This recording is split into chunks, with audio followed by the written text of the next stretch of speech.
তামিমের বিচরণ সবখানে।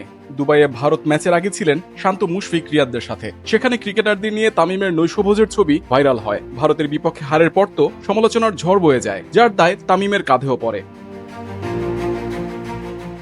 তামিম হয়তো ক্রিকেটারদের মনোবল বাড়াতে গিয়েছিলেন, উল্টো ফেরেন সমালোচনা সঙ্গী করে। এবার দেশেরা ওপেনার আকস্মিক হাজির মিরপুরে। একাডেমি মাঠে সতীর্থদের সাথে আড্ডায় মেতেছিলেন।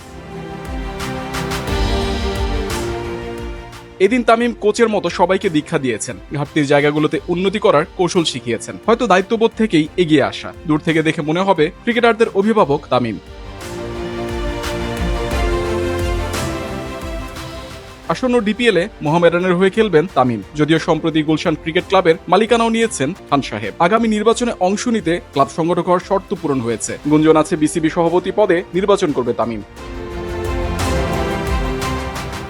তামিমের ক্রিকেট জ্ঞান অনন্য। ক্ষুরধার মস্তিষ্কের সাথে যোগ্য সংগঠক হওয়ার দৌড়ে বাকিদের চেয়ে এগিয়ে। তামিম বিসিবি সভাপতি হলে দেশের ক্রিকেটের উন্নতি হবে নিঃসন্দেহে।